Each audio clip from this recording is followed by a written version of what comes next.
인터뷰 시간입니다. 오늘은 한미 관세 협상 타결을 이끈 주역입니다. 김정관 산업통상부 장관과 함께하겠습니다. 어서 오세요, 장관님. 네, 안녕하세요. 반갑습니다. 감사합니다. 어제 업무 보고하셨죠? 네네. 업무 보고가 전 국민에게 생중계되잖아요. 네. 뭐 부담되거나 긴장되지는 않으십니까? 당연히 부담되고 네. 긴장도 됩니다. 옆에 있는 장관들하고 혹시 그 얘기 해보셨어요? 긴장 네. 안 돼? 이런 얘기 해보셨어요? 다들 긴장하고 있습니다. 네. 아니 근데 장관님은 어제 뭐 대통령한테 폭풍 칭찬을 받으셔서 오히려 이 생중계된 게 좋은 거 아닌가 뭐 이런 생각도 드는데요.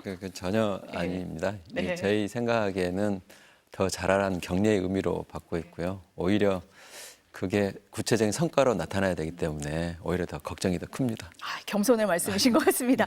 어제 폭풍 칭찬 중에 이런 게 있더라고요. 가짜일 30% 줄이기 프로젝트 이런 게 있는데 대통령이 그거 정말 좋은 생각이다. 다른 부처로도 확산해라. 바로 이렇게 지시를 했어요. 어떤 프로젝트입니까? 우선 예. 저희들이 내년에 참 할 게 많습니다. 이게 지역 성장도 해야 되고 기업도 제조 AI 전환도 해야 되고 하는데 저희들 고민이 그동안에도 많은 일들을 하고 있어서 새로운 일들을 하려면 뭔가 야근을 하거나 아니면 주말에 나와서 일을 하거나 해야 될 텐데 그럴 수 있는 상황이 안 되잖아요. 그러려면 기존에 하고 있던 일들을 줄여야 되는데 아쉽게도 공직사회가 아직도 일을 위한 일.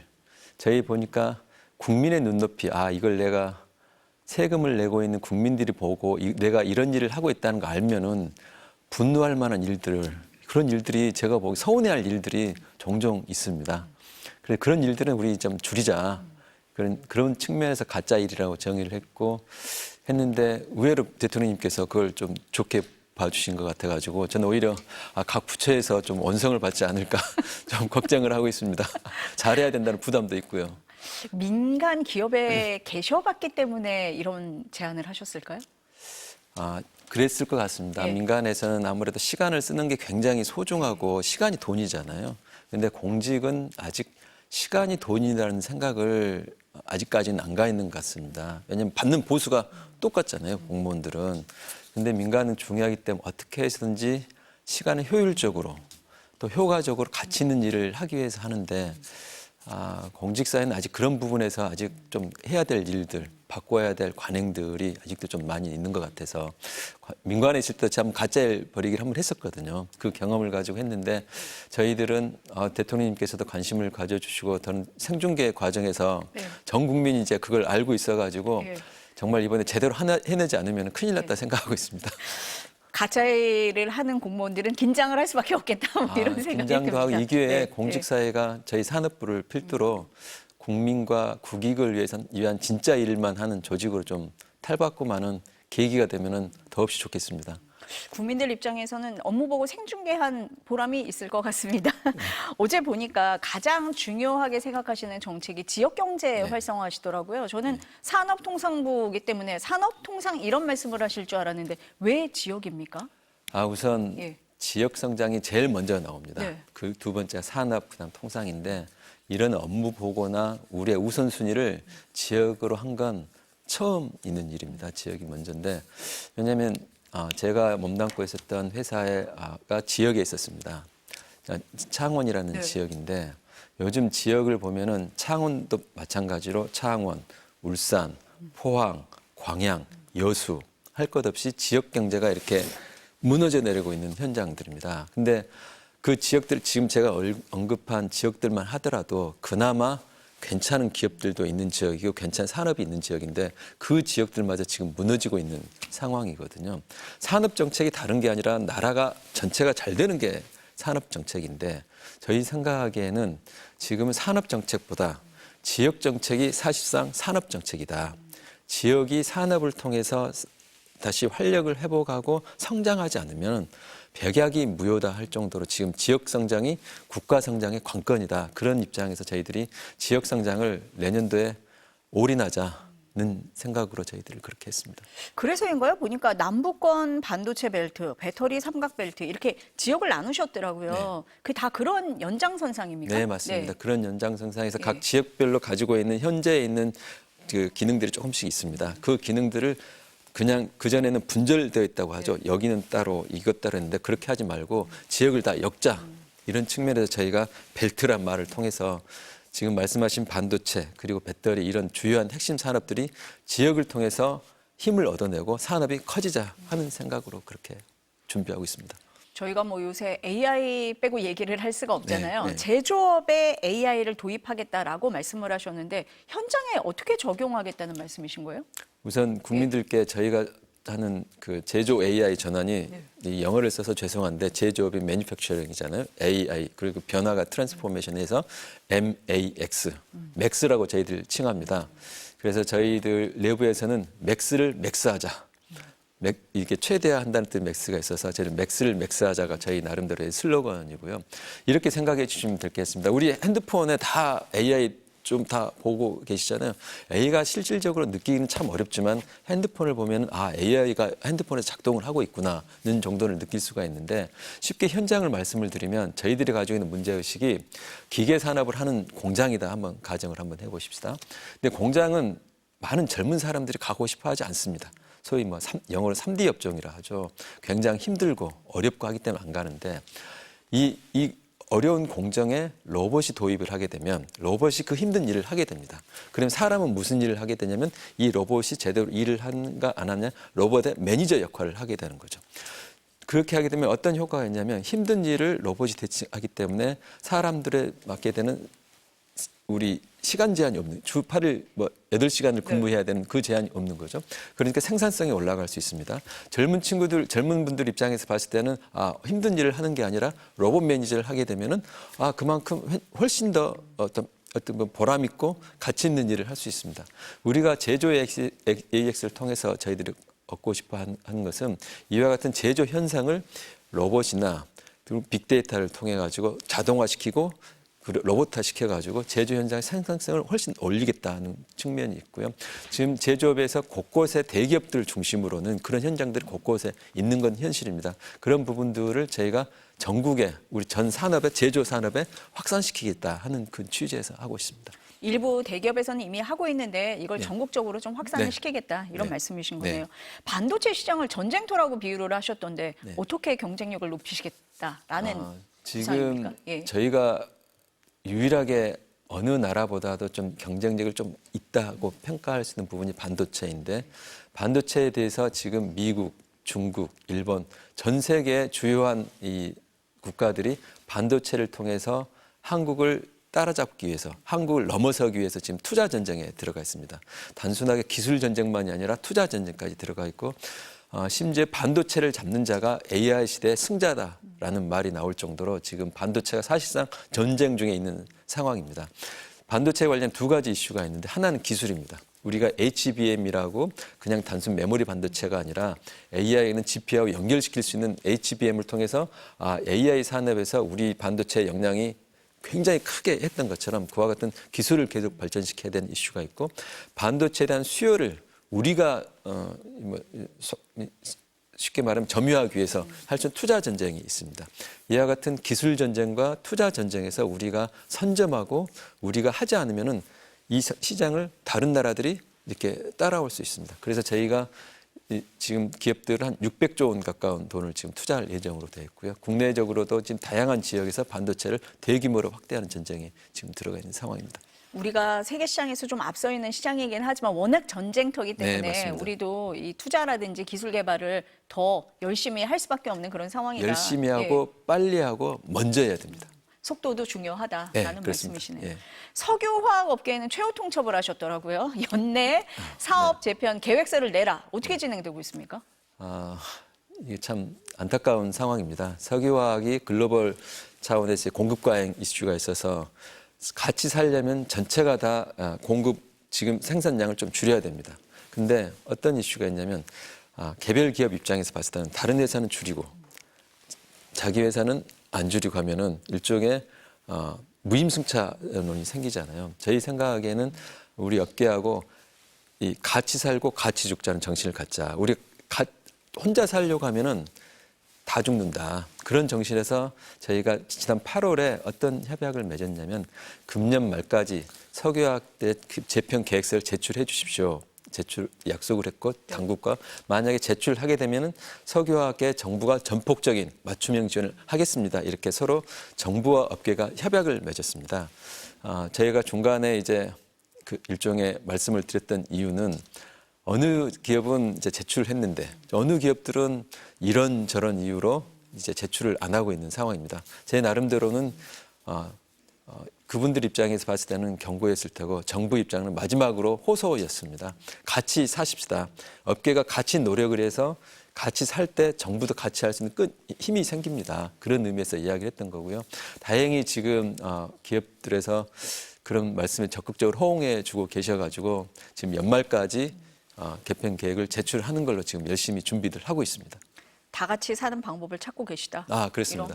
그동안에 조금 더 부딪히면 그 전에 구조조정은 개별 기업이 뭔가 경영상의 실수나 잘못을 하는 이슈였지만 지금은 개별 기업의 이슈가 아니라 전체 산업의 이슈거든요. 이런 산업들이 지금 현재 몇 개의 산업들이 이와 같은 글로벌 공급 과잉 업계에 지금 직면해 있는 업체가 있는데 석유화학이 그 선두주자 첫 모델입니다. 그래서 이 모델을 통해서 산업 구조 개편을 무리 없이 해서 산업계도 구하고 지역의 어려움도 좀 더 완화할 수 있는 그런 서로 상생할 수 있는 어떤 방법을 찾아내려고 하고 있습니다. 상생 방안을 찾는 중이다. 네. 이렇게 이해를 하겠습니다. 네. 재생에너지 중요하잖아요. 네. 앞서서 저희가 지역 얘기를 했는데 지역에는 남는데 이걸 서울로 가져올 수는 없잖아요. 네. 그래서 지역 계속 강조하고 계시지만 지역 기업이 자체적으로 활용하는 방안 이 구상안을 내셨던데. 맞습니다. 네. 저희가 내년도에 저희가 이제 법안을 지금 거의 마무리 단계에 있고 지금 국회에 가서 통과하기를 정말 간곡하게 호소를 하고 기대를 하고 있습니다.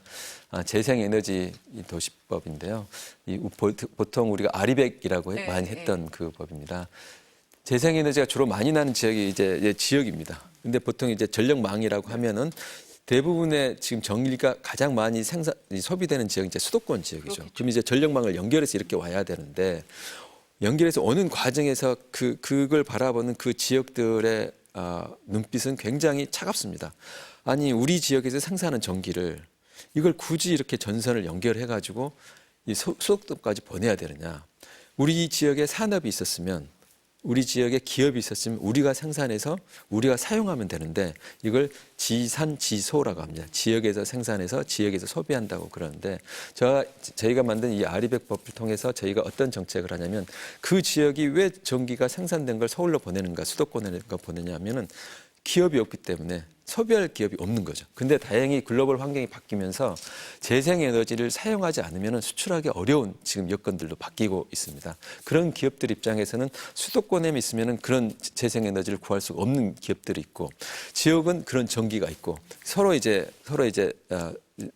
이게 맞아 떨어지는 네. 상황인 거죠. 네. 그래서 저희 생각하기에는 이와 같은 재생에너지를 활용하여 기업들은 지역으로 유치할 수 있고 이왕 기업들이 이것만 가지고는 올 수가 없기 때문에 거기에 관련된 규제라든지 정주 여건이라든지 이런 요건들을 풀어줘 가지고 조금 전에 말씀드렸다시피 지금 지역이 굉장히 어려운 상황이기 때문에 이와 같은 재생에너지를 통해서 지역을 활성화시키자 하는 취지에서 저희들이 추진을 하고 있습니다. 그 지역 경제 활성화하고 다 맞닿아 있는 거네요. 그렇습니다. 이런 그렇습니다. 내용들이. 네, 그렇습니다. 2차 전지 산업에도 1,800억을 투자하겠다라고 네. 하셨는데요. 어떤 방식이 있습니까? 지금 2차 전지가 많은 사람들이 다 이해를 하고 있는 것 중에 하나가 한 10년, 20년 뒤면 다 이제 전기차가 다 대세가 될 거라는 건 다 알고 있습니다. 근데 지금 상황은 아쉽게도 전기차가 글로벌 경기가 어려우면서 이게 좀 이렇게 좀 다운이 되어 있는 거죠. 이제 전기차 배터리 같은 경우는 전기차의 핵심 분야인데 우리나라가 전기차 배터리도 굉장히 강자 비즈니스고 우리가 몇 년만 버티면 우리가 캐즘이라고 요즘 많이 하는데 그걸 버티면 우리 시장이 될 수 있다는 생각들을 하고 있습니다. 저희들 생각하기에는 이때까지 우리 기업들이 버텨내고 이겨낼 수 있도록 하자는 취지에서 하고 있는데 두 가지를 하고 있습니다. 전기차에만 배터리만 필요한 게 아니라 우리가 ESS라고 해가지고 에너지 저장 장치 있지 않습니까? 그 부분에서 우리가 수요를 창출해서 우리 배터리 업계가 갈 수 있도록 하자. 에너지 저장 장치는 단순히 에너지 저장 장치만 아니라 재생 에너지가 가지고 있는 가능성이라고 보통 하죠. 예를 들면 태양광 같은 경우는 낮에는 태양이 있기 때문에 전기가 생산이 되지만 밤에는 전기가 생산이 되지 않지 않습니까? 그럴 경우에 에너지 저장 장치를 붙이면 낮에 생산된 전기를 에너지 저장 장치에 저장을 했다가 밤에 필요한 곳에 이렇게 보낼 수 있는 장치입니다. 이 에너지 저장 장치가 배터리인 거죠. 그 배터리에 우리 이 배터리 업계가 같이 갈 수 있도록 해주자는 거 하나. 그리고 여전히 기술 개발이 급속하게 진행되고 있습니다. 그동안에 진행되고 있던 데서 우리가 고체, 전고체라고 합니다. 배터리가 조금 더 안전하고 쉽게 말해 좀 단단해지면 지금 이슈가 되고 있는 뭐 배터리의 화재라든지 그런 이슈부터 훨씬 더 그런 이슈가 줄기 때문에 저희는 이와 같은 분야에서 R&D를 기업들이 할 수 있도록 지원해 주자는 취지에서 그런 제도를 만들었습니다. 안 걸쳐 있는 분야가 없는 것 같습니다. 네. 네. 아니, 장관님 나오셨으니까 뭐 한미 관세 협상 얘기를 안 할 수가 없어요. 트럼프 네. 대통령이 뭐 터프한 협상가라고 대놓고 칭찬을 했기 때문에 네.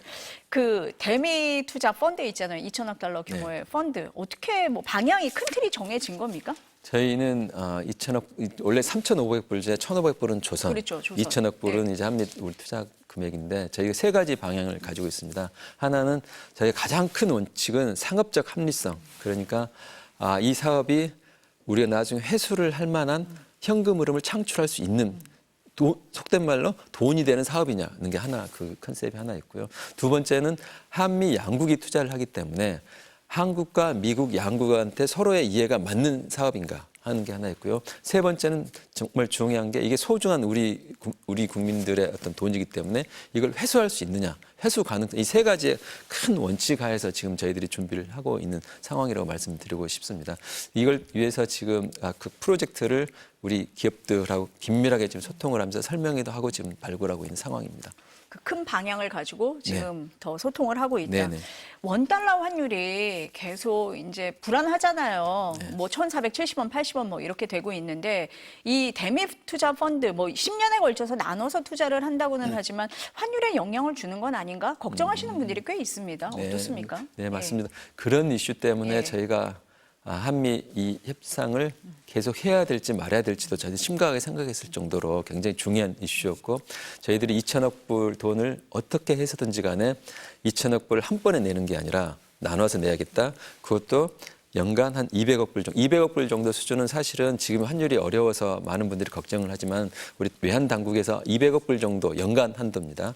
200억 불 정도는 우리 외환 시장에 큰 영향을 미치지 않을 수준 정도 된다는 저희들하고 어떤 조사를 해주셔서 저희들한테 준 숫자이고 그 수준에서 하고 더 나아가서 저희들이 단순히 200억 불을 그 매년 제출을 하는 게 아니라 그 금액을 투자를 하는 게 아니라 외환 시장이 어려울 경우에는 그 시기나 금액 수준을 조정하게 되어 있습니다. 그러니까 이 자체는 아직 저희가 생각하기에는 외환 시장에 큰 영향을 주지는 않을 거라고 생각은 하지만 지금 실질적으로 지금 벌어지고 있는 외환시장의 여러 가지 어려움을 봤을 때 여러 가지 이유가 있는 것 같습니다. 제가 뭐 외환당국은 아니기 때문에 되게 조심스럽고 그 말까지는 안 드리겠습니다만은 이 분야, 한미 투자 이 분야가 우리 기업들 그리고 또 우리 외환시장에 불필요한 영향이나 자극을 두지 않도록 저희들이 적극적으로 관리해 나갈 예정입니다. 자동차 관세 15%로 이제 조정이 됐잖아요. 네. 경쟁력에 문제 없는 겁니까? 일단은 25%에서 15%에서 된 것 자체가 일단 정말 다행이라고 다행이죠. 생각을 합니다. 예. 왜냐하면 미국, 일본이나 EU를 생각을 하면은 거기는 관세가 이미 15% 되어 있는 상황이어서 저희가 늦게나마 15%로 같은 수준이 된 것은 저희들은 다행이라고 생각을 하지만 그렇지만 여전히 갈 길은 남아 있습니다. 왜냐하면 한미 FTA 할 때 저희는 무관세였었거든요. 그러니까요. 일본은 그것 때문에 그 당시에 일본은 한 2.5% 관세를 내고 있었는데 그 차이만큼은 우리 업계에서도 기술 개발을 통해서 이렇게 보완을 하겠다는 말씀도 하시고 그렇지만 저희는 여전히 15%의 그 관세가 부과되고 있기 때문에 우리 큰 기업들, 중소기업들의 그런 어려움이 되지 않도록 다양한 지원책, 특히 이제 기술 개발이 가장 중요한 이슈여서 그런 개발에 저희들이 적극적으로 지원을 해나가고 있습니다. 장관님 나오셨으니까 요 질문 드려야 될 것 같은데요. 트럼프 대통령도 공개적으로 칭찬을 했고 국민들 사이 인지도가 많이 높아지시다 보니까 내년 지방선거에 나간다 이런 기사가 많이 나오고 서울시장이냐 광주시장이냐 뭐 이렇게까지 나오거든요. 나가십니까? 제가 분명히 한번 말씀을 드리고 싶은데요. 아마 네. 그게 협상 과정에서 언론의 인지도가 생기다 보니까 그런 불필요한 이야기가 나온 것 같은데요. 지금 말씀하신 그 과제들 하나하나가 무슨 지방선거에 나가고 한 것하고는 비교할 수 없을 만큼 크고 소중하고 해야 될 일이라고 생각합니다. 그런 소리는 제 생각에는 자연스럽게 사라질 거라고 저는 생각하고 있습니다. 걱정하지 글쎄요. 마십시오. 좀 지켜보도록 하겠습니다. 장관님 말씀 오늘 여기까지 듣겠습니다. 네. 감사합니다. 네, 감사합니다.